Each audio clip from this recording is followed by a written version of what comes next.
Halo guys, assalamualaikum, selamat datang channel aku. Jadi kali ini aku akan kembali bercerita, tapi kali ini bukan tentang kisah-kisah horor ya, melainkan tentang kronologi lengkap berita-berita yang lagi viral. Dan kalian harus tonton video ini sampai habis ya. Oke, kita langsung masuk ke ceritanya. Yang pertama tentang kejadian Halloween di Itaewon. Jadi pada hari Sabtu tanggal 29 Oktober 2022, banyak beberapa tempat yang mengadakan party Halloween. Padahal Halloween itu tanggal 31 ya kan. Tapi mungkin karena bertepatan sama weekend, makanya banyak yang merayakan tanggal 29. Mungkin biar besok hari Minggunya bisa istirahat ya kan. Kalau misalnya tanggal 31 ya kan pasti udah otomatis besoknya udah aktivitas full gitu. Jadi biar nggak terganggu. Tetapi nggak ada yang menyangka malam itu menjadi malam petaka dan berduka buat seluruh dunia. Kenapa? Karena kejadian Halloween di Itaewon, Korea Selatan telah menggemparkan dunia, di mana lebih dari 150 orang tewas, 82 orang mengalami luka-luka, dan lebih dari 350 orang masih belum ditemukan. Ditambah lagi, 2 diantaranya adalah warga negara Indonesia yang menjadi korban insiden tersebut. Padahal belum lama ini kita dihebohkan sama tragedi di Stadion Kanjuruhan ya kan. Yang kasusnya itu kurang lebih juga sama kayak gini. Banyak memakan korban karena berdesak-desakan sampai nggak bisa napas.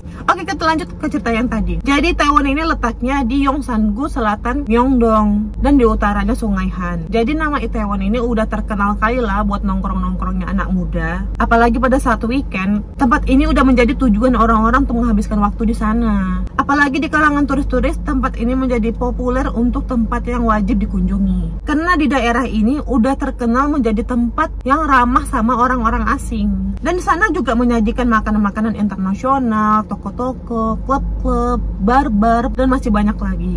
Tapi kok bisa dibilang tempat yang ramah orang asing? Jadi katanya penduduk Korea Selatan itu orang-orangnya kurang bersahabat sama orang-orang luar. Dan udah banyak juga yang mengakui hal tersebut, termasuk para influencer-influencer. Makanya lah di Itaewon ini menjadi tempat favoritnya orang-orang di sana. Dan di Itaewon ini juga orangnya punya toleransi tinggi, suka berbaur dengan ras dan suku bangsa. Ya karena yang tadi itu, di sana banyak restoran yang susah ditemui di Korea Selatan. Makanya turis-turis asing itu suka mengunjungi tempat tersebut. Nah karena itulah makanya pas saat perayaan Halloween kemarin, nggak cuma penduduk Korea aja yang datang ke sana, tetapi para turis-turis asing pun juga banyak yang merayakan Halloween di Itaewon tersebut.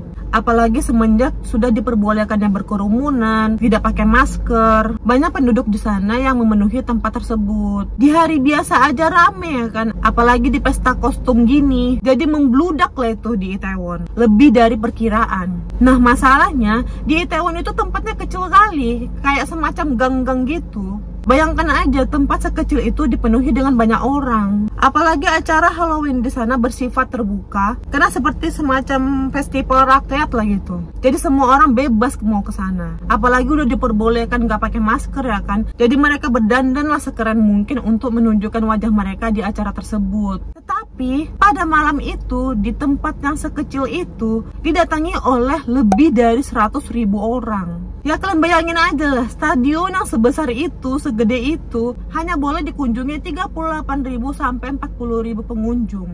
Nah ini tempat yang gak ada setengah stadion bola. Dan tempatnya itu kayak gang-gang kecil dipenuhi dengan 100.000 orang. Kalian bayangkan itu gimana sesaknya. Awalnya sekitar jam 8 malam itu situasi di sana masih baik-baik aja, meskipun udah rame orang. Tetapi makin lama makin malam, ternyata orang-orang yang datang ke sana itu makin bertambah. Dan karena memang niat mereka itu untuk party sampai pagi, mungkin karena besoknya Minggu ya kan. Jadi ya udahlah, hajar aja lah, kita begadang sampai pagi gitu mungkin pikir mereka ya kan. Lalu saat menuju jam 10 malam, ramenya itu udah mulai nggak kondusif weh. Bahkan jalanan aja itu udah susah. Dan pada saat itu ada beberapa polisi yang sudah ditugaskan untuk berjaga di sana. Mungkin buat antisipasi lah ya kan, siapa tahu ada keributan atau masalah di sana gitu ya kan. Apalagi dalam kondisi rame seperti itu. Tetapi nggak ada yang menyangka di sana terjadi desak-desakan yang cukup parah. Sampai akhirnya di jam 10.22 ada orang yang berteriak-teriak dan ada juga yang menelpon 911 di Korea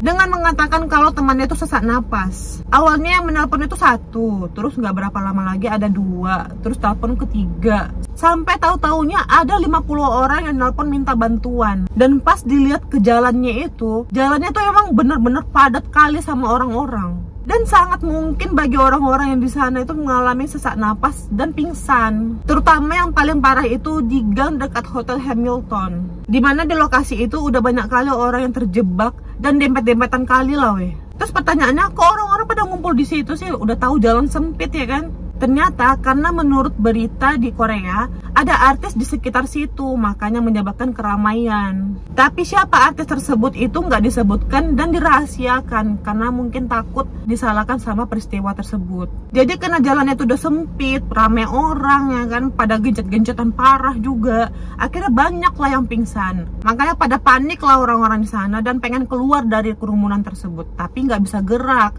dan menyebabkan banyak kehilangan oksigen. Makanya banyak lah yang pingsan dan berjatuhan di kerumunan tersebut. Nah, polisi di sana itu udah berusaha untuk menarik orang-orang yang lagi pingsan itu, tetapi susah untuk menariknya karena terdempet sama banyaknya orang, bahkan terinjak-injak. Nah, setelah udah bisa diselamatkan, pertolongan pertama yang dilakukan mereka itu adalah CPR. Tetapi masalahnya, korban-korban yang berjatuhan itu semakin banyak. Dan personel petugas di sana itu nggak cukup. Mereka itu kalah jumlah sama korban tersebut. Akhirnya mereka berinisiatif untuk menelpon petugas pemadam kebakaran di sekitar situ. Karena mereka juga paham lah tentang CPR ya kan. Tetapi itu juga nggak nutup. Nah, awalnya itu tim pemadam kebakaran pun nggak bisa lewat saking ramenya orang-orang di sana. Akhirnya tim kepolisian meminta bantuan warga-warga yang di situ. Mereka tanya kan, siapa yang mengerti tentang CPR, tolong bantu kita, kata mereka. Nah, akhirnya orang-orang di sana banyak lah yang membantuin si polisi tersebut. Tetapi banyak juga pro dan kontra, karena banyak para netizen yang mengatakan belum tentu orang-orang di sana yang membantu CPR itu mengerti tentang CPR. Siapa tahu mereka juga hanya mencoba-coba karena juga panik kan ngelihat korban-korban di sana. Karena setelah dilakukan CPR tersebut, jadi banyak yang nggak tertolong.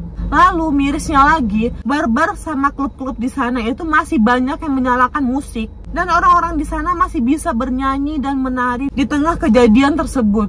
Akhirnya karena situasi semakin nggak terkendali, bar-bar sama klub-klub di sana itu disuruh tutup dan dibubarkan. Lalu orang-orang yang pingsan dan terluka satu persatu dibawa ke rumah sakit. Pada hari Minggu tanggal 30 kemarin, data yang didapatkan yang tidak selamat itu ada sebanyak 154 orang. Yang luka-luka ada 82 orang. Dan yang hilang yang dikonfirmasi sama keluarganya belum balik dari acara Halloween tersebut ada lebih dari 350 orang. Sebanyak itu loh. Dan dari list tersebut ada 2 orang warga Indonesia, yang satu berinisial AR dan yang satu lagi berinisial SA. Mereka dilarikan ke rumah sakit dan alhamdulillahnya mereka selamat. Dan korban yang tidak selamat membuat seluruh dunia berduka. Dan ternyata salah satu korban yang tidak selamat itu adalah artis di Korea yang bernama Lee Ji-han. Jadi Lee Ji-han ini adalah seorang artis yang berusia 25 tahun. Pada saat itu dia nggak merayakan pesta Halloween, tetapi dia berpulang dari syuting dan rumahnya dekat daerah situ. Lalu dia melihat ada seorang gadis kecil yang terjebak di kerumunan tersebut.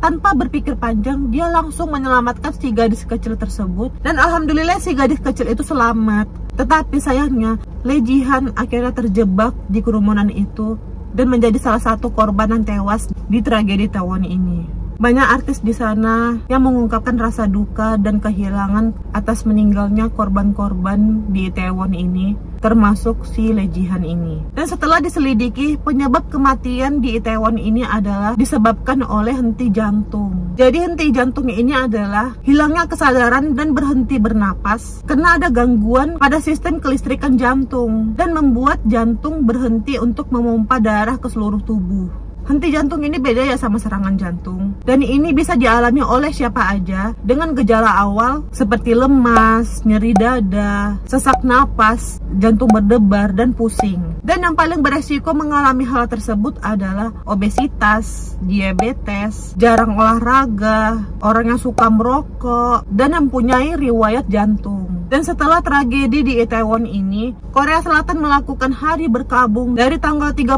Oktober sampai 5 November kemarin, di mana mereka akan mengibarkan bendera setengah tiang. Nah, itu dia cerita lengkapnya tentang tragedi di Itaewon. Kalau menurut kalian ada yang kurang lengkap, kalian bisa tambah di komentar di bawah ya. Oke, kita lanjut lagi ke cerita selanjutnya. Jadi berita ini lagi cukup viral di sosmed ya. Jadi ada seorang bapak yang tega menghabisi nyawa anaknya sendiri dengan mencongkel matanya dan memotong jari-jari anaknya ini.